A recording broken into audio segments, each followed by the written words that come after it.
बात उस समय की है जब एक विधवा औरत खाना पकाने के लिए जंगल में लकड़ियां इकट्ठा कर रही थी। तभी उसने एक सूखी लकड़ी उठाई जिसके अंदर एक सांप का बच्चा छिपा बैठा था। इस बात से बेखबर औरत लकड़ियों के साथ सांप को भी अपने घर ले गई। घर जाकर उसने जैसे ही लकड़ियों को जमीन पर रखा तभी वो सांप बाहर निकल आया। औरत के पास एक पालतू बंदर भी था जो उसके साथ खेलने लगा। औरत ने सांप को देखा लेकिन उसे मारा नहीं क्योंकि उसके कोई बच्चे नहीं थे। शादी के कुछ दिन बाद ही उसके पति की मृत्यु हो गई और किसी तरह वह इस छोटी सी झोपड़ी में जिंदगी काट रही थी। फिर उसने सांप को पालने का फैसला किया। औरत उसे अपने बच्चे की तरह प्यार करती और भूख लगने पर गाय का दूध पिलाती। फिर ऐसे ही कुछ साल बीत गए और वो सांप अब बड़ा हो गया। फिर एक दिन वो सांप एक लड़के का रूप धारण कर लेता है। ये देख औरत समझ जाती है कि वो कोई साधारण सांप नहीं बल्कि एक इच्छाधारी नाग है। फिर एक दिन सांप ने औरत से कहा, आप मेरी शादी का प्रस्ताव राजा के समक्ष लेकर जाइए। ये सुन औरत बोली, बेटा ये तो असंभव है, राजा मेरी बात बिल्कुल नहीं सुनेगा। इस पर सांप ने कहा, माँ एक बार पूछने में क्या जाता है, मैं जानना चाहता हूँ कि राजा अपनी पुत्री की शादी मुझसे कराएंगे या नहीं।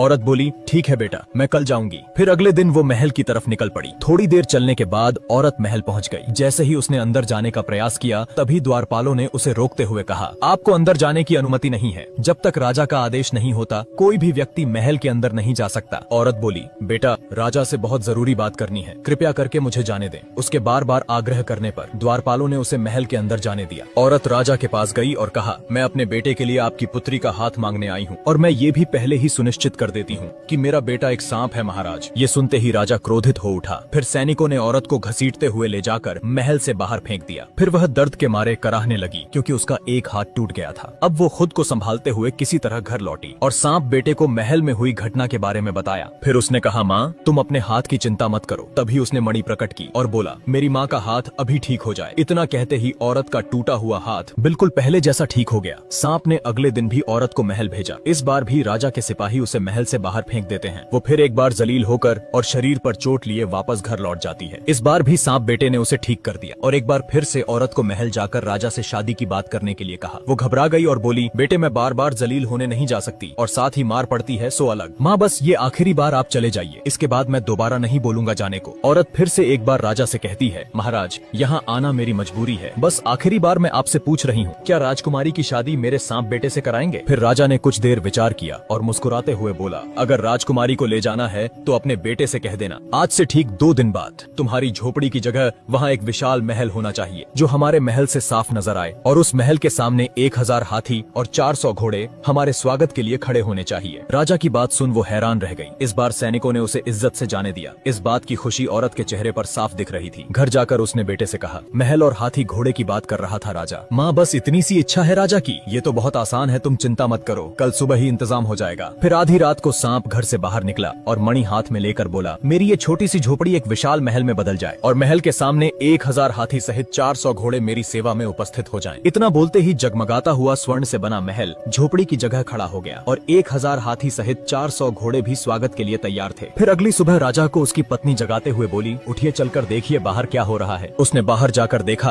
तो स्वर्ग जैसा महल उसके ठीक सामने नजर आ रहा था, जिसे देख राजा की आंखें फटी की फटी रह गईं। और उसने अपनी पत्नी से कहा, असंभव, अविश्वसनीय, ये कैसे हो सकता है? रातों रात कोई महल कैसे बनकर तैयार हो गया? क्या ये मेरी आंखों का धोखा तो नहीं? पत्नी बोली, राजन ये कोई आंखों का धोखा नहीं, अपितु एक असली महल हमारे सामने नजर आ रहा है। फिर राजा जोर जोर से रोने लगा और अपनी पत्नी को उस घटना के बारे में बताया। यह सुन पत्नी भी रोने लगी क्योंकि वचन के मुताबिक अब उनकी इकलौती पुत्री को सांप से शादी करनी होगी। दूसरी तरफ सांप तैयार होकर राजकुमारी से शादी करने के लिए घर से निकल पड़ा और साथ ही हाथी घोड़े की बारात भी पीछे पीछे चल रही थी। राजकुमारी ने भी बिना चेहरा देखे उससे शादी कर ली। फिर राजा ने भारी मन से अपनी बेटी को विदा किया। फिर जैसे ही वो अपनी पत्नी को देखने के लिए कमरे में दाखिल होता है कि तभी उसका आधा शरीर सांप जैसा देख राजकुमारी घबरा गई और चिल्लाते हुए बाहर की तरफ भागी। फिर चारों तरफ एक दिव्य रोशनी का प्रकाश फैल गया और सांप रूप बदलकर अपने वास्तविक शरीर को धारण कर लेता है, जो कि एक बेहद ही सुंदर युवक लग रहा था। इस रूप में राजकुमारी सांप को देखकर हैरान रह गई। फिर उसने राजकुमारी से कहा,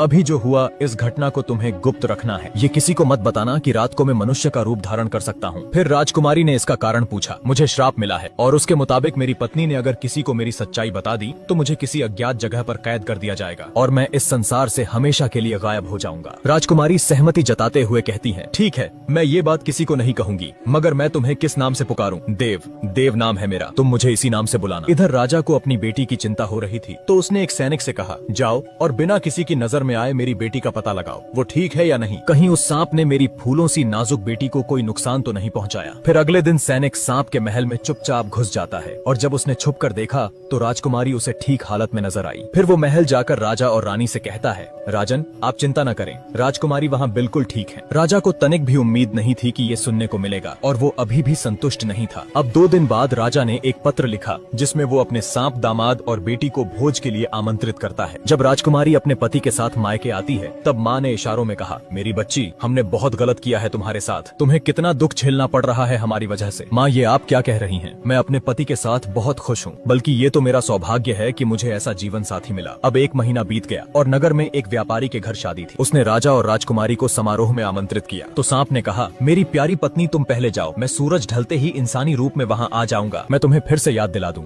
ये बात किसी से कहना नहीं कि मैं दिन में सांप और रात में एक मनुष्य का रूप ले सकता हूँ, इस बात का ध्यान रहे, नहीं तो तुम्हें पता है कि इसका अंजाम क्या होगा मेरे साथ। पति के कहे अनुसार राजकुमारी उस भव्य समारोह में अकेले ही चली जाती है। अब सूरज ढलते ही सांप ने अपना रूप बदला और वह भी निकल पड़ा। फिर जैसे ही वो समारोह में पहुंचता है उसके चेहरे का तेज देखकर लोगों की आंखें खुली की खुली रह गईं। सबके मन में बस एक ही विचार चल रहा था कि इतना सुंदर युवक आखिर कौन है। इधर राजकुमारी बैठी अपने पति को देख रही थी कि तभी उसकी माँ वहाँ आकर बोली, बेटी तुमने देखा ना कितना सुंदर युवक है। सबकी निगाहें बस उसी पर टिकी हैं। काश दामाद जी सांप ना होकर ऐसा ही कोई सुंदर युवक होते। माँ की बात उसे कांटे की तरह चुभी और क्रोधित होकर राजकुमारी बोली, माँ